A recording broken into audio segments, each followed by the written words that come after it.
Ladies and gentlemen, if you haven't met Ambassador Tom Udall, a distinguished American diplomat, lawyer, politician.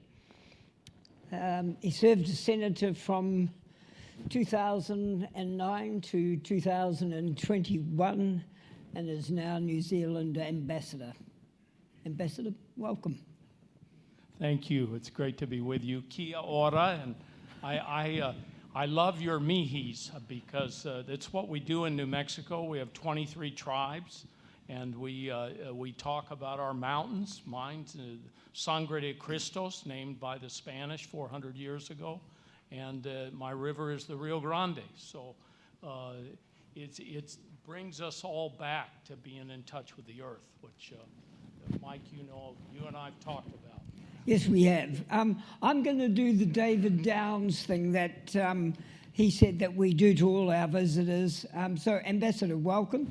You've been in New Zealand about 5 minutes. What's your first impressions? Well, let me start with the Foreign Service. Chris and I kid each other because we're always making these hand notes to give our speeches and our talks and things. Your Foreign Service, I'm incredibly impressed with, and the work that they do. And the Foreign Service that's here serving the United States, about half of them are Kiwis. And so we end up relying a lot on our Kiwi local employees to learn more people to people about what's going on here. And I just find, this isn't a tough post for a person in the American Foreign Service. There's no doubt about that. But what ends up, if you talk to any of them that have been in 15, 20 years, they've been in some pretty miserable places. They've been separated from their family. They've had difficult times. And so one thing is just I traveled a lot. I saw the Foreign Service in my 30 years of elected public service. But to actually be in it and to be a part of it and be surrounded by both yours and ours is pretty incredible. The other thing that I would mention is that as soon as President Biden announced that he was going to appoint me, I can't tell you the people all over the country that called and said, I've been to New Zealand. You've got to meet these friends of mine. These are the friendliest people in the world. This is I've lived down there, and our list is so long, trying to unite with some of their friends that are Kiwis that are here, and so it's a reputation that you have that's a wonderful thing, and for business, it's so great because people care about coming here. They love the experience, the people that serve here. People go and they say, I'm going to come back because of that experience. And so it's very good for your tourism business, for your, for what I would also call your people that give tours. I actually met one day, and he had me in his home later that afternoon for a sandwich, just out of the blue, and it's kind of Kiwi hospitality. But the one other thing I wanted to hit on that impresses me and that I want this group to know. I told some of the people last night that we met with, the United States really cares about this region. We're a Pacific country. We're very much a part of this, but we care enormously about the region. And just since I've been here, the short 5 months, I arrived in mid-November, didn't present my credentials till December the 1st. It was the numbers of visits, despite the fact we have what's going on with Russia and Ukraine, just really remarkable. And you've had the Secretary of State. None of these all these visitors would have come here, but they weren't allowed to until today. So you had the Secretary of State over in Suva. You had Assistant Secretary Crittenbrink and Kurt Campbell, who you all saw up here. He took a visit. And then you had former Secretary of State John Kerry, who's the Special Envoy in Climate. We've had 2 ships. I did a reception on the USS Howard Mike's out there, the other Mike out there is so mad that he couldn't get out of Auckland to be on the ship. But I said, we'll have another one. We'll have another one. So, thank you. So, if I listen to the conversation today, though, wouldn't you agree that there is an increased focus on the Asia Pacific, and having you down here is going to make your job perhaps that little bit bigger for you? I don't think there's any doubt that there is an increased focus on the Indo-Pacific, both in terms of security and also on the economic side. And you heard Kurt Campbell talk very dramatically in terms of what's going on and how the two regions are interconnected. You don't have to go much farther than the interconnectedness was looking at the Olympics and the meetings that were taking place there. The Olympics up in Beijing and China. And the other thing that I think is important about this is that we've had 3 presidents now that have talked about a pivot to China. 3 presidents, different parties, very different backgrounds, and they've said, this is where the growth is. You know, you have the huge percentage of the United States wealth, and you have an incredible amount in terms of the young people and the demographics where the growth is going to take for the future. So this is an exciting place to be. It's my only choice. When I told President Biden, where do you want, his team asked me, where do you want to go? I said, number 1, New Zealand, and I made it, and I'm happy about it. I love you. You've touched on the Indo-Pacific Economic Framework, and you rightly say, 2 agendas, economic, and you've touched on that with the business, but the second side is security. How about commenting a little on that? Yeah. Well, the first thing I think we have to talk about is the contrast with the values that we share. And we are networking with countries right now in the region to build a very positive, free and open, resilient and secure Indo-Pacific. And what we're talking there is about the values that we all share, whether it's freedom of speech, whether it's censorship issues, all of the freedom of religion, petitioning the government for grievances, all of the kinds of things that we've cared about and that have been a part of our societies for a long time. And we know that there are other influences in the region that handle things different ways.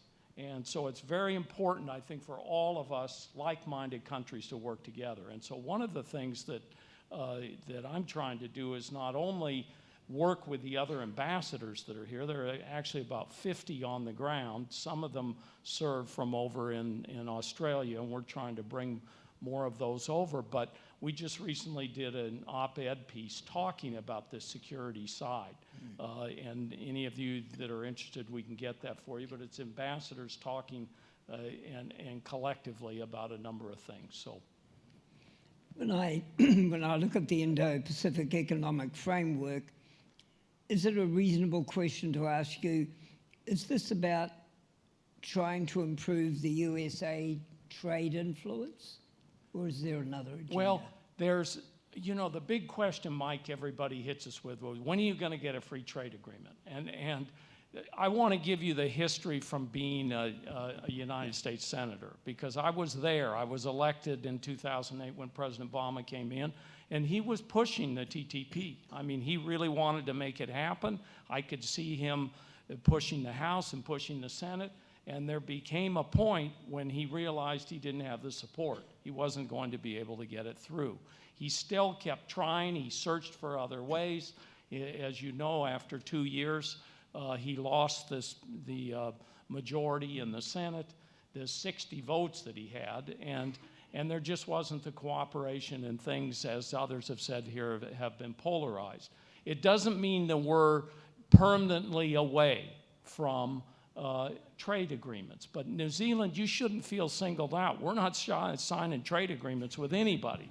But I want to tell you the thing that we're trying to do, and that's what the Indo-Pacific economic framework is about, is try to focus on things that really make a difference in terms of economics. And what I'm talking about there are things like supply chains. One of you that I met earlier said to me that you had a ship arrive and you had perishable goods and it sat there for a month because it couldn't get unloaded and you lost a lot of it. That's a supply chain issue. Yep. And if we improve the resilience of supply chains, that's going to make a difference. I think when we get into the area of climate change, there's a lot to be done on sustainability and all of us working with each other. So I really hope that in all these areas we can work with each other. We can build. Part of the current agreement talks about high labor standards and trying to make sure that we treat our workers equally, and that's a thing that I think is shared by many of the like-minded countries in the region. So we want to work on things that really make a difference for people's lives and for improving their way of life. Ambassador, you touched on climate change and the conversation that we've just had around green tech. I mean, the Christchurch airport, I have to say I was talking with them earlier on, or last night, and he used the expression, you know, there's activists, but the more important group of people are actionists, the people who actually do something. And when I look at your name, I see climate change closely associated. But when I look at New Zealand and what are mostly small, medium businesses, what are the sorts of initiatives that could be pursued by small businesses that collectively could make a difference? Yeah, well, that is a great question, because it goes to the heart of part of this conference. You know, when we saw the gentleman Greg Foran from Walmart and now New Zealand Air, he talked a lot about how companies help each other and how companies mentor each other. And I think small businesses, first of all, should be taking some of his lessons, because I think they're great lessons, asking employees to contribute. How do we improve things in terms of climate? You know, in the jobs I've been in, when you ask your staff, when you ask your employees, when you ask people, what suggestions would you make in the circumstances we're in to try to do it a little better? You get great suggestions. There are sometimes things that only they see. And so I think there's a lot of room for small businesses to work with each other, and then to develop mentors in large and medium-sized businesses. I mean, that's an area that I think we can also make a difference in, so it's a remarkable thing to see where we're going. I've been through the Christchurch airport. I went down. I spent a couple of days there. I went through across the mountains on the Trans-Alpine. If you haven't been on it, you should go on it and maybe get off in the middle and go for a hike. I mean, it's quite a trip. And one of the things is you really appreciate New Zealand, and so you know that you want to make sure that the climate is going to continue, the wonderful climate that you have, the moisture you have that produces the productivity you have on the land. On that trip, I never saw so many cows up in the mountain. It was pretty amazing. And they were all eating grass. You know, over in the United States, we have so little moisture. In western United States, we're always feeding our cows hay. The big difference here, you've got it right on the land. Ambassador, earlier on, Secretary Raimondo mentioned the Select USA, which is happening in the United States in June. Can you comment on the opportunities for Kiwi businesses there? Yeah. That's really a great program, Select USA. Let me just tell you a little bit about it, and I hope some of you, we have people, some of my team in the audience that I can refer you to, and they can talk to you about it today before we end. but that's our premier conference on investment in America. Last time around, pre-COVID, it was a couple of years ago, we had to have it virtually, but pre-COVID, President Biden came and spoke. We had 8 cabinet secretaries that spoke, and people came from all over. These are businesses that know and are willing to mentor. They have breakout groups where young man asked me here, he said, you know, I'm in this kind of business, I want to focus on this. I said, you ought to think about coming because there'll be a breakout group where you'll just sit around and talk with people that work in that area. So it's a wonderful program under the Department of Commerce. We have people here on the ground that help with it. Some of them are here at the conference with me, so if you're interested. I think the Australian and New Zealand group flies together. If you want to fly with a group out of this region, they get to get very friendly and learn a lot from each other on the trip. And then they share a lot of New Zealand and Australian wisdom with everybody when they get there.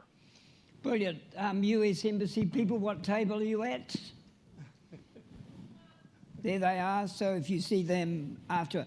Janet, keep an eye on these hands here, okay? Yep, okay. Ambassador, listen, finally, you know, the purpose of today is, you know, the building of that bilateral relationship between our two countries. You've come here.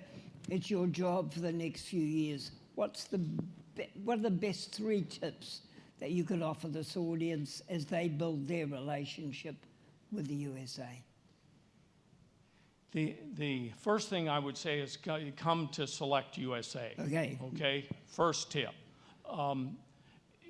The second would be is, you know, you have a large number of Americans who come in here with visas in terms of investing in New Zealand. I've been calling some of them on the phone, inviting them for dinner.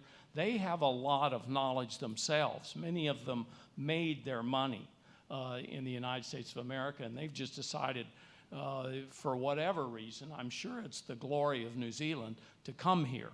And find them, search them out. I'll help you with that. One of our jobs here that we do very well is try to bring businesses together on issues that they care about. So I'd like to work on that. So I'm going to stick with 2. Those are 2 of the important ones. I don't know. I'll think about the other one and throw it in a minute. That sounds great. Ladies and gentlemen, would you please join with me in thanking Ambassador Tom Udall for joining me on the stage this afternoon. Thank you.